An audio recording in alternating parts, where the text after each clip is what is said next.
Pradedančiuosius video kūrėjus lengva suvilioti filmavimo įrangą, ant kurios šviečia vis didesnės rezoliucijos HD, 4K, 8K, netgi 12K. Ką visą tai reiškia ir ar tikrai didesnis K yra geriau? Pradėkime nuo to, kas apskritai yra tas K.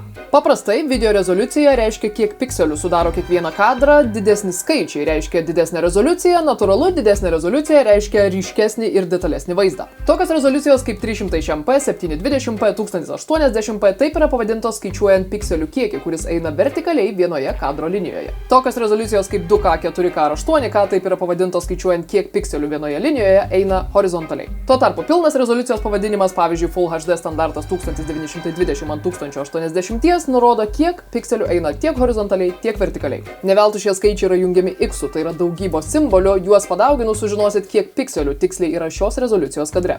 Ir turbūt esat girdėję terminą standartinė rezoliucija, kuris šiaip jau yra gerokai atgyvenęs ir visiškai neatitinka realybės. Ilgą laiką rezoliucijos buvo skirstomos į SD, Standard Definition, ir HD, High Definition. Turint omeny, kokie patobulėję šiandien yra ekranai, standartinė rezoliucija toli gražu nebėra standartinė ir yra naudojama pakankamai retai. Na bet grįžkim prie rezoliucijų esmės. Čia matot lentelę su populiariausiamis šiuo metu naudojamomis rezoliucijomis. Į 8K mes kol kas nesigilinsim, nes tada šitas video turėtų nesivadinti video pagrindai. Mažiausioji iš sąrašo 640 ant 480 rezoliucija, dar žinoma kaip SD rezoliucija ir turinti savyje apytikriai čiučiu daugiau nei 300 000 pikselių. Pasinaudojus savo seną kelioninę kamerytę, nufilmavau jums tikrą, nekonvertuotą SD įrašą ir manau visi sutiksime, kad jis atrodo kaip kažkas iš vidutinės kokybės webkamo. Toliau matome mažiausią iš HD rezoliucijų, tai yra 1280 ant 720. Turbūt ir patys pasakysit, kad vaizdas jau yra šiek tiek ryškesnis. Tada keliaujame prie mano galva tikro šių dienų standarto Full HD, tai yra 1920 ant 1080. Ši rezoliucija yra dominuojanti socialinėse medijose ir tinka netgi kai kuriems profesionaliems darbams. Beveik dvigubai daugiau pikselių turi 2K rezoliucija, tai yra 2560 ant 1440 ir taip pat žinoma be galo populiari 4K Ultra HD rezoliucija, taip pat naudojama ir šiame video. Būdama 3840 ant 2160, šita rezoliucija yra beveik 8 milijonais pikselių didesnė už SD rezoliuciją ir 4 kartus didesnė už Full HD. Man reikia medalių už tai, kad aš mintinai atsimenu visus tuos skaičius.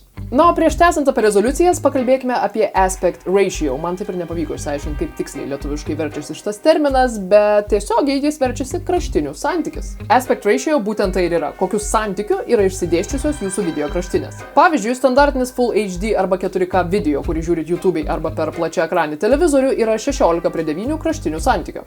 Pirmasis skaičius kraštinių santykyje visada nurodo, kiek vienodo dydžio vienetų sudaro horizontalę video kraštinę. Antrasis, kiek vienodo dydžio vienetų sudaro vertikalę. Jei šį video filmuosite vertikaliai ir po to įkelsite į TikToką ar Instagramą, jo kraštinių santykis bus atvirkščias 9:16. Rezoliucija čia nesikeičia. Tarkim, jeigu ir horizontaliai ir vertikaliai filmavot Full HD rezoliuciją, pikselių kiekis bus tas pats. Antras šiandien populiarus kraštinių santykis 4:3. Mes jį geriausiai atpažįstame iš senų televizorių arba standartinių kompiuterio monitorių, o šiandien jis pakankamai dažnai naudojamas socialiniai medijai. Na ir trečias šiandien populiarus kraštinių santykis yra 1:1. Tai yra tiesiog kvadratas ir jis taip pat dažniausiai naudojamas socialinėse medijose. Dabar kaip visą tai susiję tarpusavį? Kiekviena rezoliucija savotiškai nustato, kokio kraštinių santykio bus jūsų video. Natūralu, kad jeigu filmuojat Full HD, jūsų video bus 16:9 kraštinių santykio, nes taip išsidėlioja pikselių skaičiaus santykis kiekvienoje kraštinėje. Jei nufilmavę Full HD video norite, pavyzdžiui, jį montaže paversti į 1:1 kraštinių santykį, natūralu, kad visas jūsų video ten netilps ir kažkuri video kraštų dalis nusikirps. Na, o jeigu dar ir netinkamai tą video išeksportuosite, gali būti, kad jisai pasipuoš tokiais juodais kraštais. Tiek 4K Ultra HD, tiek Full HD, tiek 720p kraštinių santykis yra 16:9, tik senuko SD, kurį minėjau video pradžioje, santykis vis dar yra 4:3. O ką daryti, jeigu mano kamera filmuoja 4K rezoliuciją 16:9 santykių, o aš norėčiau, kad mano video turėtų šiek tiek kitokį kraštinių santykį? Dažnu atveju jums užteks tiesiog montaže rankiniu būdu pakeisti rezoliucijos skaičiukus, tačiau kaip žinoti, kokie tie skaičiukai? Tokiems atvejams aš naudoju špargalkę ir pasidalinsiu ją su jumis.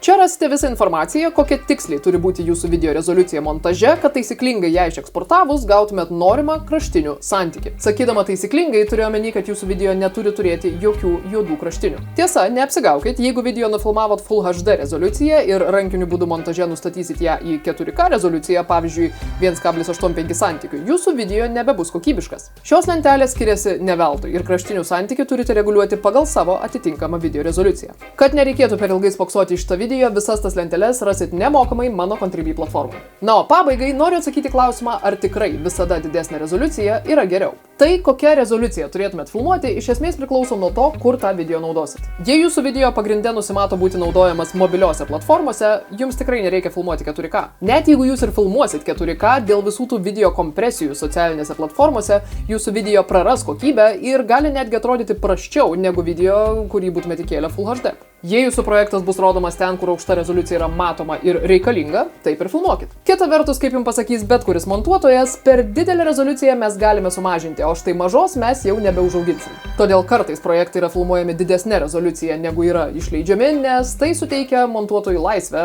daryti drąsesnės korekcijas kiekviename kadre. Dar kalbant apie montažą, su didesnė rezoliucija ateina ir didesni failų dydžiai ir didesnė apkrova jūsų kompiuteriui, bandant montuoti tą medžiagą, taip kad pagalvokit, ar galite sau tai leisti. Na ir nepamirškit, jeigu jūsų kamera ar net jūsų telefonas gali filmuoti 4K ar net 8K rezoliuciją, tai dar nereiškia, kad jūsų filmuota medžiaga bus gera.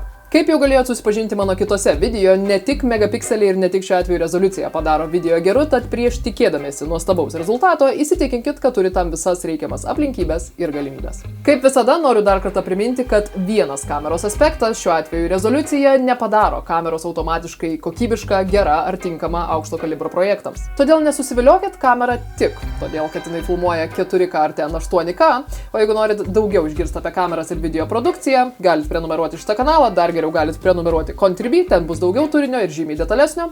Na, o aš jūsų lauksiu kitą savaitę. Bye!